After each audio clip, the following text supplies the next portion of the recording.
கேட்கறதுக்கு அண்ணன் கேட்கறது பிரச்சனை. இப்போ 10 லட்சம் கோடியை நம்ம கடன் தொடுது. எத்தனை ஆண்டுக்கு கொடுத்துக்கிட்டே இருப்பீங்க? 2036 வரைக்கும் அவங்க ஆட்சி தான் சொல்லிட்டு இருக்காங்க. நீங்க 56 வரைக்கும் கூட ஆளுங்க சாமி. எத்தனை காலத்துக்கு கொடுப்பீங்க? இந்த காசை எங்க இருந்து எடுக்கிறீங்க? 1000 ரூபாய் கொடுக்குறீங்க. இளைஞர்களுக்கு தமிழ் மகன் கொடுக்குறீங்க. இது புதுமை பெண்ணுன்னு கொடுக்குறீங்க. இது கொடுக்குறீங்க. எங்க இருந்து அந்த காசை எடுக்கிறீங்க? நீ அத்தியாவசிய தேவையில்லை மின் கட்டணத்துல உயர்த்தி விட்டுட்ட. நீ சொத்து வரியை ஏற்றி விட்டுட்ட. நான் வாடகைக்கு வீட்டுல குடியிருக்கேன். அவன் அந்த வீட்டு உரிமையால அவன் காசுல இருந்து கட்டுவானா, என் வாடகை உயர்த்தி அந்த வரியை கட்டுவானா? இந்த கேள்விக்கு பதில் சொல்லு. நீ வாழவே முடியாத அளவுக்கு எல்லா பொருளின் விலையும் ஏற்றி விட்டு 1000 ரூபாய் கொடுக்குறேன், 1000 ரூபாய் கொடுக்குறேன். ஒரு அம்மாவையெல்லாம் பேச விடுறாங்க. அந்த 1000 ரூபாய் வச்சு நான் 2 ஆடு வாங்கினேன். இன்னைக்கு 400 ஆடுகளா பெருகி இருக்குது. நான் 2 பசுமாடு வாங்கி விட்டுருக்கேன். 1000 ரூபாய்க்கு பசுமாடு வாங்கிருவீங்களா? ஏன்னா சொல்றவன் பைத்தியக்காரன், பக்கத்தில் உட்காந்துருக்கேன் பைத்தியக்காரன், கேட்டுக்கிறதும் பைத்தியக்காரன் நினைச்சுக்கிறீங்க. எப்படி ஏங்க என்ன ஒரு அளவுலையா பொய் சொல்ல வேண்டியதான். அதுக்காக பொய்யவே புலமை மாதிரி பாடப்படாது. என்னடா பெண் உரிமை, கல்வி உரிமை, அடிமைத்தனத்திலிருந்து மீளுங்கிறதுக்காக பெரியார் போராடுறாரு. எந்த ஒரு அரசியல் ஆதாயத்துக்கு அவர் போராடல. ஆனா நீங்க ஒவ்வொருத்தருமே பெரியார் விமர்சிக்கிறீங்க. நீங்க ஒரு அரசியல் ஆதாயத்துக்காக பேசுறீங்க. பெண் உரிமை கல்விக்கு போராடினார்னு சொல்ற உங்களை நினைச்சு நான் ரொம்ப பரிதாபப்படுறேன். இதுக்கு இது இடம் இல்ல. இது சாயந்தரம் வாங்க.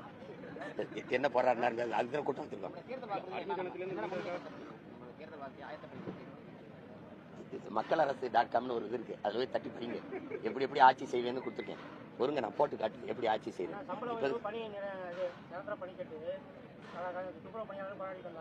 இப்ப செவிலியர் பல மாவட்டங்களில் போராட்டம் பண்ணிட்டு வராங்க. இது ஜெயலலிதா சுப்பிரமணியம் சொல்லியிருக்காரு. போராட்டங்கள் ஆனால் அமைதியான சொல்லியிருக்காங்க. அதுக்கான முடிவை சொல்லலை. இவங்க தான் கொரோனா நேரத்தில் கூடுதலாக பணிக்கு எடுத்தாங்க. பிள்ளைகளை எடுத்துட்டு நாங்கள் பணி நிரந்தரம் செய்யறேன்னாங்க. கொரோனா நேரத்தில் மருத்துவர்களும் செவிலியர்களும் கடவுள் போலவும் தேவதை போலவும் தெரிஞ்சாங்க. இப்போ அது தேவையில்லாதவங்களா தெரியுறாங்க. இவங்க சொன்னதை நாங்கள் வந்தால் பணி நிரந்தரம் செய்வோம்னு இவங்க சொன்னதுதான். வென்று வந்த பிறகு அதை வெற்றி சொல்லாக்கி தூக்கி போட்டு வீதியில் போட்டுட்டாங்க. செவிலியர் மட்டும் இல்லை, மருத்துவர் போராடுறாங்க, ஆசிரியர் பெருமக்கள் போராடுறாங்க, பணி நிரந்தரத்துக்கு பகுதி நேர ஆசிரியர்கள் பணி நிரந்தரத்துக்கு போராடுறாங்க, பணி தேர்வு செஞ்சுட்டு பணியை நியமிங்கன்னு சொல்லி போராடுறாங்க. போக்குவரத்து தொழிலாளர்கள் மறுபடியும் ஆசிரியர் பெருமக்கள் அரசு பணியாளர்கள் பழைய ஓய்வு திட்டத்துக்கு போராடுறாங்க. நாடே போராட்ட களமா இருக்கு. ஆனாலும் அதிகாரத்தில் உட்கார்ந்துக்கிட்டு நாங்க நல்ல ஆட்சி கொடுத்துட்டோம் அப்படின்னு சொல்றத நீங்க தினம் கேட்டுக்கிட்டு இருக்கீங்க.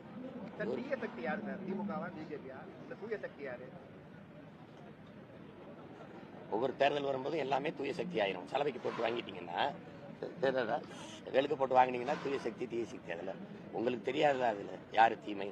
தீமைனா எது தீமைன்னு சொல்லணும். எதனால இது தீய சக்தி? எதனால தீய சக்தி? அது என் தம்பிக்கு இப்பதான் தெரிய வருதுங்கிறத நினைக்கும் போது வியப்பாரு. அவரே 21 போட்டு போட்டேங்கிறார்.